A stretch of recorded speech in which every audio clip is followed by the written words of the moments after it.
สวัสดีครับยินดีต้อนรับสู่สตูดิโอที่พิพิธภัณฑ์วิทยาศาสตร์แห่งประเทศไทยครับผมวันนี้เราจะมีการพูดคุยกันกับ3คน2คนที่มาจากยูนิมาแล้วก็อีกคนหนึ่งที่เป็นศิลปินผู้เชิดหุ้นครับผมเราจะพูดถึงสิ่งแวดล้อมแล้วก็เราทำอะไรบ้างที่จะศึกษาคนเรื่องกับโลกร้อนแล้วก็เรื่องกับมลพิษอะไรนะครับขออนุญาตที่จะไปต่อเป็นภาษาอังกฤษครับผม Okay, so we are here from the National Science Museum here in Thailand, and we're going to be speaking on a topic today.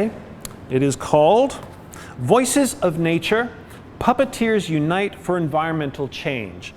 And I have with me here in the studio today, I have Terence Tan, who is the Secretary for UNIMA in Singapore. I have Sue Wallace, who's the Acting President of Singapore, Australia. And I have Kiviki, who is a shadow puppeteer and originally from Mexico, but he has been living in Indonesia for the last 10 years. And so I'd like to start with Terence first, and we're going to talk a little bit about how puppeteers can educate the public on issues like climate change and environmental damage. Thanks very much. So, hi everyone. Sawadee. It's very good to see everyone here. Whoever's online or whoever's here at the museum, it's good to see everyone. I'm Terence. I'm from Singapore, and we started UNIMA Singapore partially because of all the work that my company Art Salute was doing. For disaster relief, refugee relief, myself and my wife, we went down to places like Tacloban, Philippines, where they were dealing with Yolanda, the big super typhoon. But not only was it the water damage, but it was also the plastic waste that washed up everywhere. And as we know here in Thailand as well, in Vietnam, in places like Philippines along the coast, we are seeing way too much plastic. And we are receiving too much plastic from the north, and we puppeteers must kind of work together and address that. And I believe that Vicky as well, he had a performance here at Harmony that was also talking about this, right? Bringing in our stories from the Ramayana, but adding in a little additional environmental messages. So I'm just going to share a little bit about the slides that we prepared from UNIMA Singapore, if that's all right? Yes, yeah? Terrific. Okay. Great. So if the slides are up online, over here is an image of us working with a recycled part of rubber from a car manufacturing company, and we had this extra rubber, and there we are in Cambodia putting together a traditional Ramayana puppet.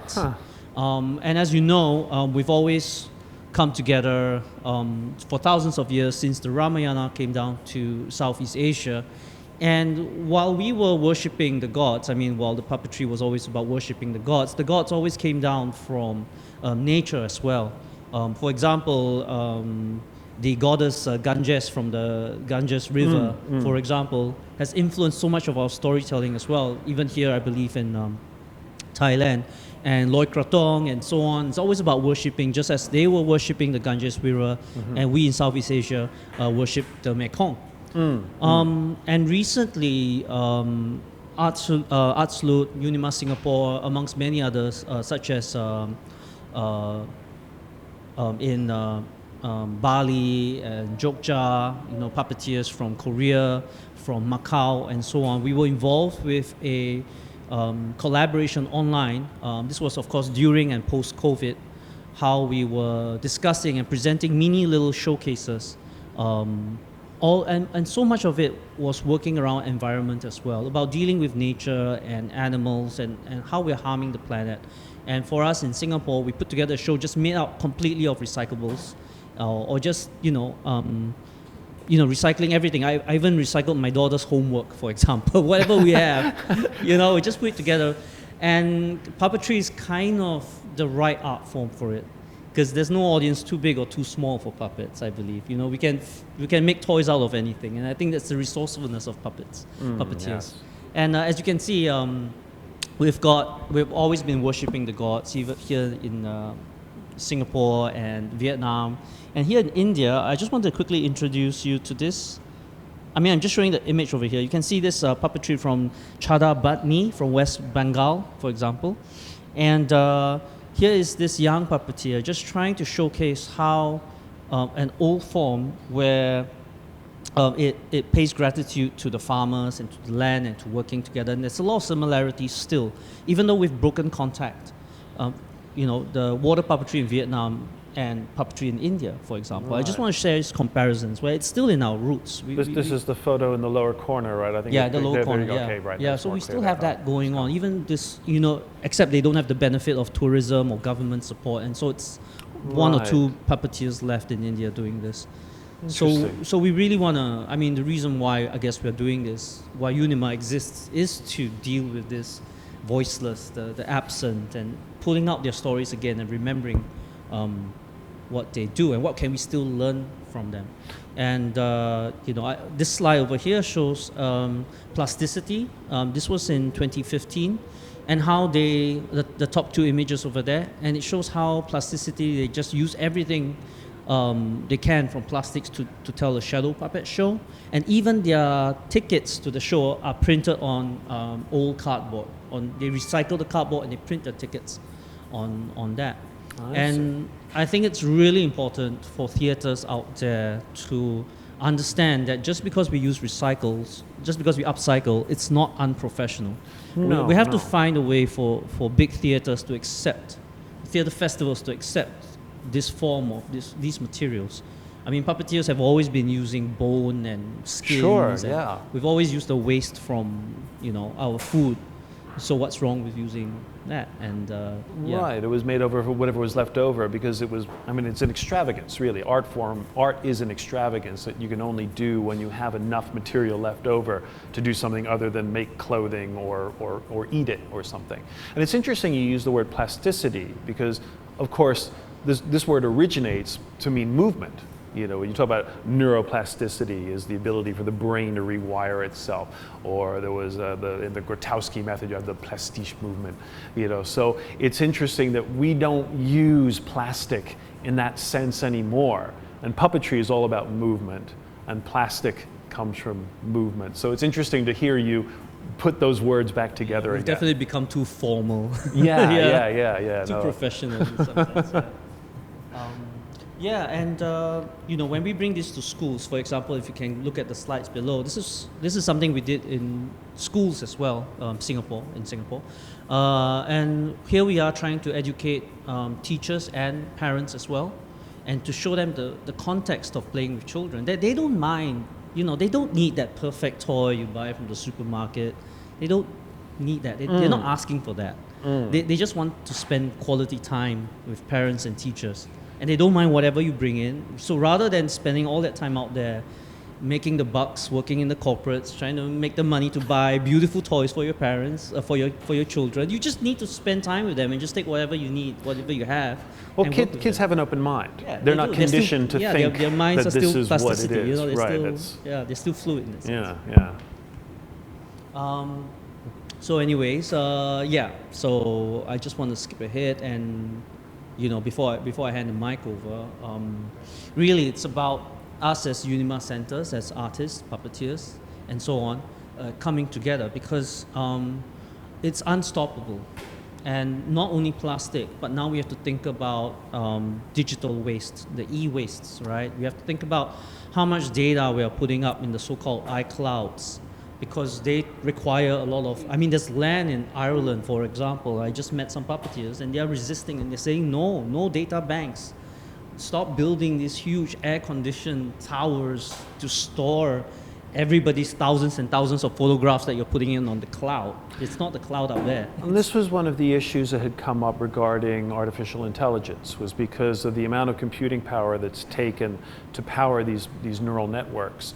One is it's a drain on the infrastructure, the electricity infrastructure, and two, the cooling. They were talking about the amount of water that was being used to keep these facilities running cool. And it's not something that gets discussed that often. It's it's more of a niche conversation, I think. And especially with this festival here, where we're talking about the combination of puppetry with innovation and technology, it is something that I guess puppeteers should be considering as well. Yeah, I mean, I think Dalangs have always been educating about moral lessons. So, what kind of new customs we can present, right? Like teaching everyone to stay live in the moment and not looking at your screens and not storing all your memories on a digital data bank, but storing it as a community with one another. I think. Well, isn't that what telling stories is supposed to be all about? So,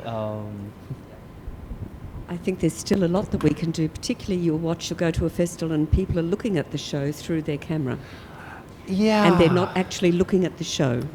And when are they going to go back and look at the show through their camera? It's like I've got to grab. It's a lot of the waste that we're creating is simply through greed and our desire to, we want. And we're also capturing images that we want to store because we can, but will they ever go back and look at that show again? And in the meantime, they have missed the show.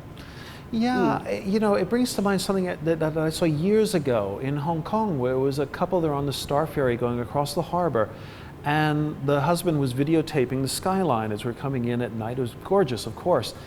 And his wife walked over and sat there. He had the flip-out screen, and she sat there looking at the screen as they're coming into the port. And I thought, they're capturing a moment that neither of them have actually seen in person. And it struck me as very strange then. And you're right, with the festivals, with the festival here, and not just here, but in many places. Festivals I've seen all the same over. thing. Yep. Yeah, it is odd. And some of the bigger companies are now talking about creating nuclear facilities so that they can power and cool their data banks. And this is real. So, but it's very hard to resist. Fashion comes into it and you're expected. Go on, we want to get your stuff. How fast can we get it? Oh, well, why isn't it in the cloud? Well, it's stupid, you're right, to call it the cloud. It's not, it's a vast landmass that's being I hate the word accumulated. cloud. I hate that term. So it's like, I want this information quickly. So what do you mean I've got to wait a week before you send it to me? It should be in the cloud. And it's very hard to resist the rate of change. Yeah. But now you may or may not know the answer, or one of you may or may not know the answer to this. You mentioned about using nuclear power specifically to run this infrastructure. But what about solar? Is this not an option for doing that? I'm not an expert on solar. I listen a lot to hydro and solar and all kinds of, like they're using old mine shafts now to create gravity ways to use energy. Again, look, puppeteers need all the sciences. We need physics and we need maths and chemistry because we have to deal with all of these products. But I'm no expert in it, of course. So we can't individually deal with all of this, but we can. What can we do? This is the next question. That was my next question as well, actually, because we got on a very, very large topic there, talking about these large data banks, and obviously we're talking about huge multinational companies, whereas we started out talking about individual puppet groups and puppeteers, and that's primarily what the audience is going to be here.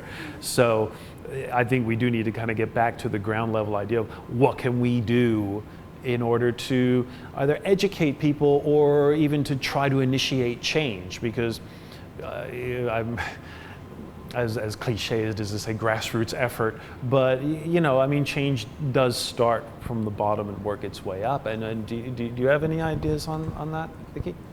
Yes, as a company, we try to what we try to show is the consequences and how the world it's going to look like in a very densely populated earth, very polluted, full of plastic. We try to show the consequences, like not that we are heading towards there, but the after movie of that moment. But it's I was thinking about like what you were saying. What should we do about it? Because I remember in one of our shows, a member of the audience, he started questioning us because he started pointing at the amount of plastic we were using as a company, Yeah. not just in our puppets, but also in our like shoes and like glasses, like the material of stuff like our wallets and Yeah. coin, everything. And he wasn't trying to blame us for that, living in that contradiction, but like trying to tell us to, you know, to be a bit, to live, to walk the talk, as you say. So as I was saying, we show the consequences, and of course we give the message of how this can be stopped. And of course we do workshops about how to build, as we were saying, how to build puppets with recycled materials. But we really think it's not enough. We really think it's not enough because we don't see the world, the human world is changing. Well, I guess we can only try to be aware of our own footprint that we're creating, and both as performers, where you're creating things with materials and try to use as much of that piece of material as possible without losing, trying to discard so little of it, and reusing whatever you can. But then also with festival organizers trying to cut down on how much plastic waste is being used. You see, if you have a festival and you have 100 people, including artists and all your workers and everyone else, and this isn't even getting into the people coming to see the shows, and how much litter they generate, how many bottles and plastic cups and whatever else there might be. These are all things to certainly consider. I was intrigued before, Terence, when you mentioned about the tsunami or the storm that had washed up plastic garbage onto the beach. And this was something that I hadn't actually really considered before. And how big an issue is this? Because I've never even heard it mentioned. Well, I mean, looking at the numbers here, about 23 million tons of plastic, 22.26, sorry. So about 2.26 million tons between 2016 and 2018 were all imported down here to Southeast Asia, and these may be sometimes contaminated as well. Most of it comes up from the north, and they come down here, and then they try to dump it down on China, and China has said no, and then it comes over to, like, they found plastic in Turkey, I believe, that came from Germany or something like that, and it's been swimming around in containers, shipping containers and stuff. And if you can see the slides, I mean, there are many advocates going against this because Southeast Asians are not always the responsible ones. I mean, yes, we are guilty of it, and we do use a bit too much as well. But if you compare per capita, a lot of it comes from places like the United States, Germany, UK, even Korea, and they all just end up over here, and we just try to here are a couple of slides for that, and That's a really interesting point, because I see often online, whenever people are talking about issues about garbage and waste and things like that, and there's always these comments from certain countries that are saying things like, oh yeah, well, it's all those people in Southeast Asia, and all that garbage is coming from China, and sometimes you'll see someone go on there, it's like, no, do you know where that garbage originates? Because it's not originating there, it's winding up there. And it's something, this is a message that does get lost. And I think it's possibly time that we could start bringing it back to what does puppetry contribute or can contribute. Yes. And for me, because puppetry is about animating the inanimate, so it's about, we can make a puppet. In fact, I was teaching once and I said, look, a puppet can be anything. It just happened that the professor in that college shoved a plastic bottle in my hand and said, all right, go, And it just happened that it was a plastic bottle. I'd rather have not, but, you can make it breathe. So it's animating the inanimate. So then, and we can give voice to the voiceless. And I think that's one of the very special powers that puppetry has. in a very, and we can do it in a micro way or in a macro way. You know, we can do it in a tiny little show, performing one-on-one to somebody. We can do it to a small audience. We can do it to a massive audience. And I think it's a very valuable art form for this. We can't solve the question, but perhaps we can help to just diminish the amount of fake news about what is happening. And I do think that there are other things that organizers can do. For example, just saying no phones at the theater, no phones at festivals, you know. Yeah, things like that have been attempted. Yes, and we got to work harder. And I think this is where, I mean, this is the reason why we still, I mean, I always feel guilty when I get on an aeroplane to come to a festival. I mean, but there is a big difference. Sure. And coming here, getting to meet people in person to person, it's still important. We shouldn't do everything online. But when we do, you know, let's make pacts, let's make agreements, pen pals, let's stay in touch and let's go, all right, I found a really good idea, a good way to get the audiences to put down their phones, to not load it up, to not take a picture. And then just share that, okay, this is what I did. This was how I talked about it. Here, you want to try? Does it work? It's going to work in Thailand? Is it going to work? And then we pass around ideas like that. And then, But while that is an intriguing idea, the huge stumbling block that I do see there is that these devices have become a form of promotion. It's people taking these photos and these videos and posting them online and commenting on them is how the word that these events are even happening gets out to the public. Because as much as an event can advertise, it's really, that's where the marketing is now. And even to the point where TV channels have stopped production because they can't sell advertising space anymore, because the advertisers aren't interested in television anymore. They want to advertise online. So promotion has really gone into the hands of the people. And you know, maybe that's a key. Maybe if you can educate the people to incorporate that into, even if they don't realize they're doing it, which sounds a little Machiavellian, but you know, that kind of an idea, you know, that could happen. And interesting before what you said, Sue, about that we don't have the answers, but we can at least try to get the word out there to sort of circumvent the incorrect information. One thing that we can also do is we might not have the idea ourselves, but we can plant the idea into someone's mind who will come up with something. You know, and the thing is, that's something that we can't know. But every time we're telling a story, we're going to give someone a seed of an idea, if that's allowed to grow. Yeah, about that, the first puppet piece we presented here, we performed here 10 years ago. It was about how Baruno or Baruna, in Indonesia we call it Baruno, this god or goddess at the sea, their body turns into a plastic body, right?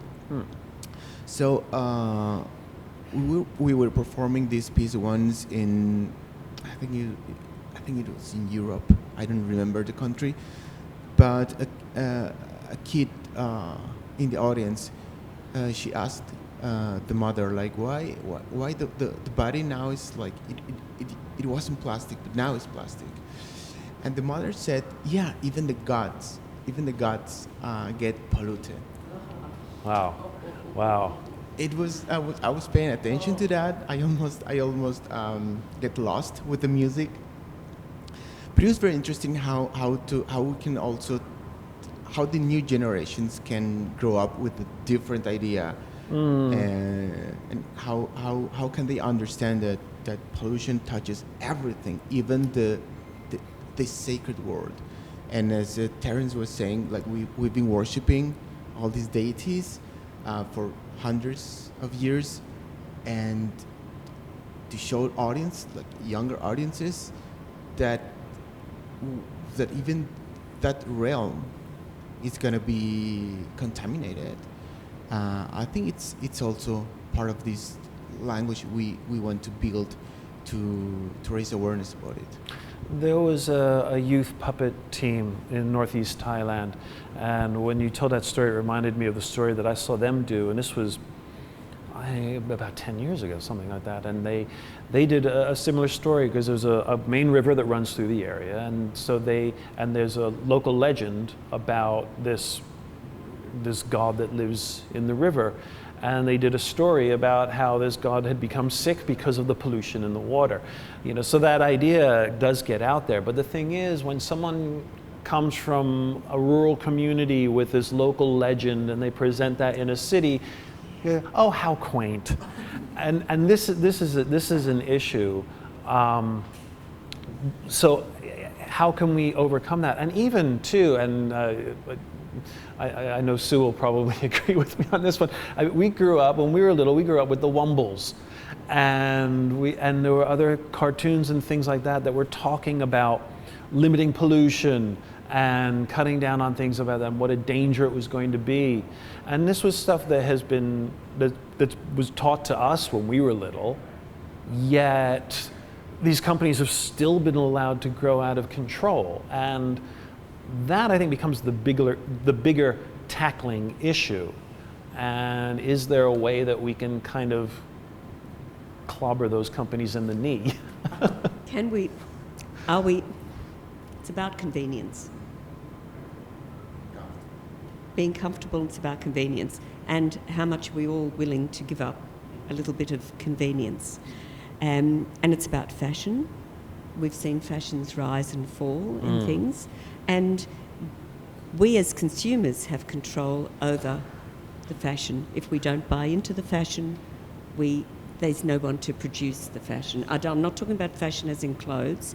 I'm talking about fashionable ideas. Uh-huh. As we were talking about, put everything in the cloud. It's a fashionable idea. It makes things convenient. Mm-hmm. But is it necessary? And it's just one other thing I'd like to talk about is I'm not sure about for children, we don't want to make children feel depressed. Seriously, it's because this is a very big issue. Yeah. And it's very important that children, this is why we tell stories, that there is a sense of hope and life and love and beauty. And I think it's also important that and we can do this through puppetry, is to also say, look at the beauty. Let's take a moment to explore this beautiful thing. If it becomes part of your spirit, becomes part of your soul, then maybe you will help to protect that beauty as well. Well, it's like the idea that you catch more flies with honey than you do with vinegar, right? If you tell a very sad story and then it makes someone complain, you're not going to listen to that person as much as if you give a story that has a positive message. You take a tragic story, but you give it a positive idea that you can take from it. So sort of a don't let this happen, but not in a punitive way, but in a more rewarding way. If you don't let this happen, then this wonderful thing occurs. That might be down to the story construction. Yeah, and it should be fashionable to be authentic. It should be Yes. fashionable Yeah, to... well, wouldn't that be nice? Yeah, it's fashionable. It should be fashionable to make a show with, sorry, it's not perfect. It doesn't. We're not spending.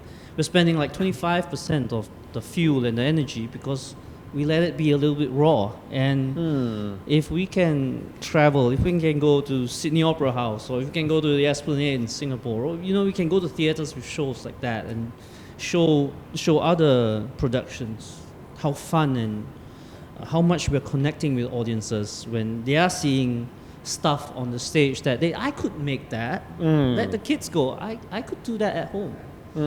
Well, a lot of people go to these kinds of events for escapism. They want to be for however long the show is. It should still be fun. It shouldn't Right. feel like, But the thing is, the escapism has become synonymous with not having any message.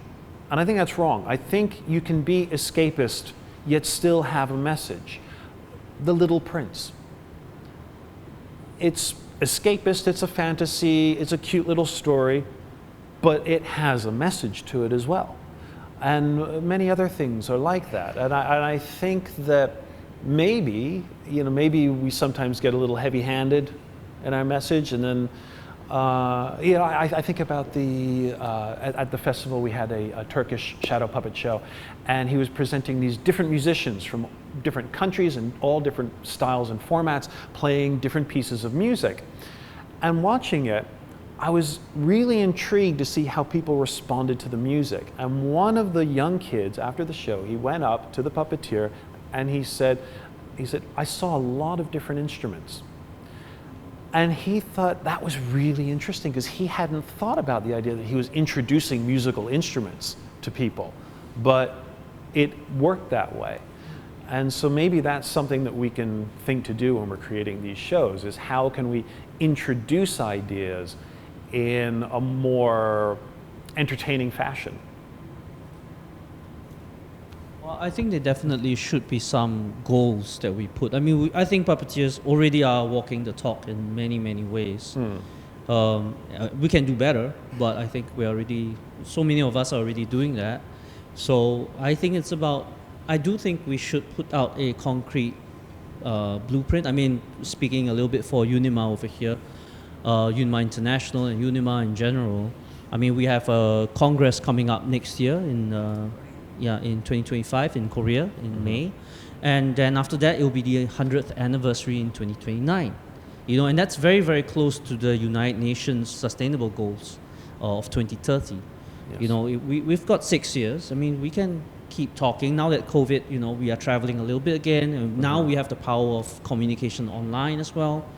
So we've got all the tools we need now. I think we can act, put together some ideas, say, look, let's put 50% of our shows out there with some message. Doesn't have to be too, depressing, but let's work towards some targets.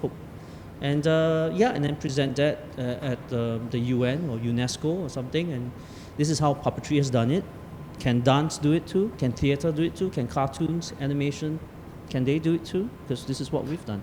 Well, what would be the best way of presenting something? You mentioned the UN just now about presenting ideas to the UN. And what would be the best avenue to do something like that? Well, I mean, UNESCO is pretty influential on these things, and Unima is now one of its and it can go into a consultative process. It can go towards that, and we can build ourselves together, do our homework, get our homework right, do all the paperwork and present it to them. This is why we can have a more consultative status and advisory role on the policies and art culture policies that might work. And then how much of an influence do you think that the environmental issues, in a wide range, be it global warming, climate change, pollution, how much of an influence is that having on local communities and local puppet forms? Do you think has it affected them at all? Has it limited their ability to do things? No, I think we've I don't know how to answer that question. It really only just came up now, and as I was asking it, I thought they're going to hate pretty me for good this. at it. Well, I mean, Vicky, because you've seen too, because you were practicing puppetry in Mexico, and then you went to Indonesia and you were practicing puppetry there, and you've merged two styles together. So you kind of have a unique perspective on this too, having seen things from kind of opposite sides of the globe. Have you seen, what kind of differences or similarities have you seen between those two areas? Like talking about puppetry or talking about how people think climate change? Regarding with everything that we've been discussing, regarding the pollution and the environment and the puppetry. Just yesterday I was thinking that because we have so many problems in the world, what I see when performing, when engaging with communities, is that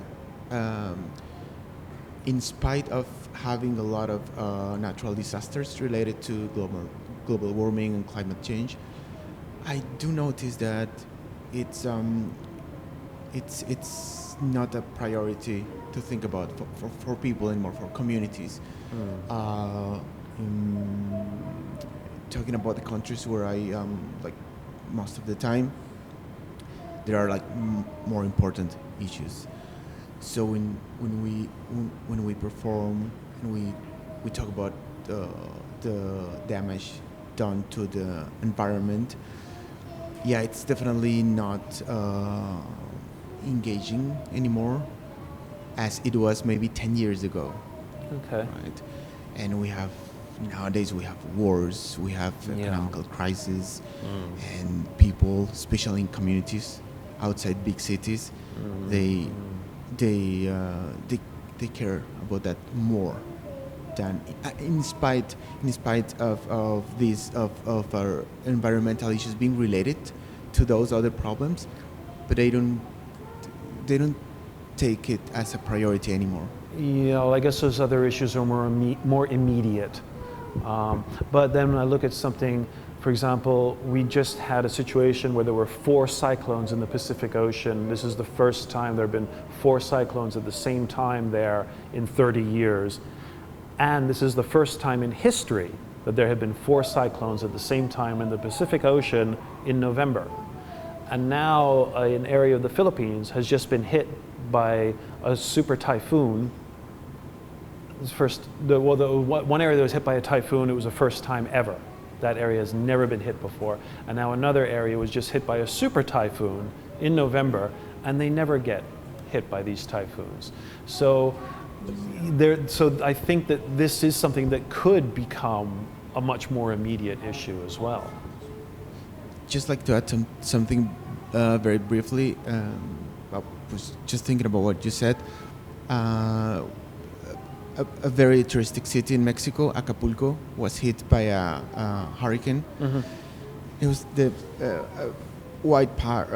very wide part of the coast was totally devastated, and the ministry of one of the ministers, they were talking about how this is going to happen very, very often. It's not going to be the last time, and in a lot of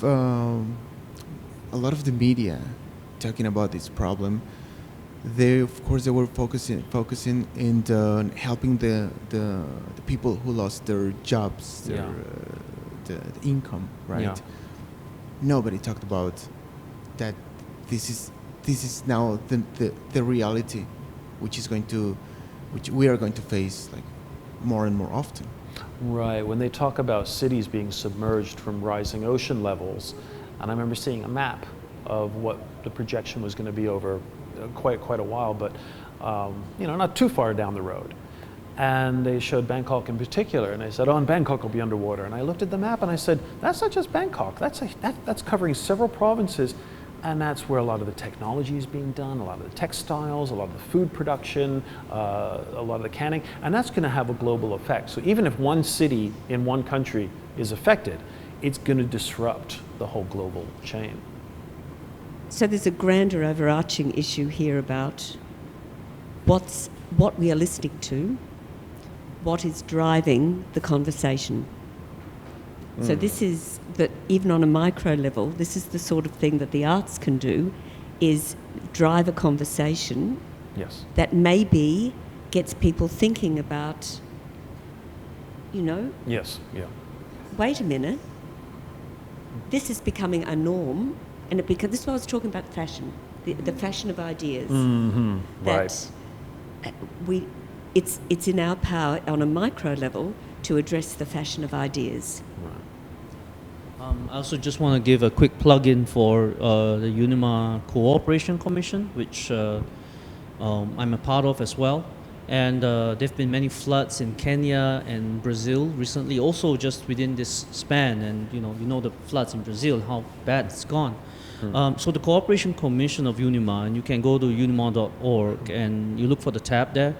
And for any audiences that's out there, if you have a disaster that's affecting your line of work as a puppeteer, you can ask for aid from UNIMA International, and the Cooperation Commission will send support to, if it can, of course. And for the other centers out there who can't afford it, please donate. We are a union, international union. It would be great if we can take care of one another. from disaster as well. Okay. I think we've pretty much covered the topic rather well. Is there any final comment that you'd just like to make, or something with a positive twist to it? I'd just like to reiterate the power of the puppet to give voice to the inanimate. Yes. Okay.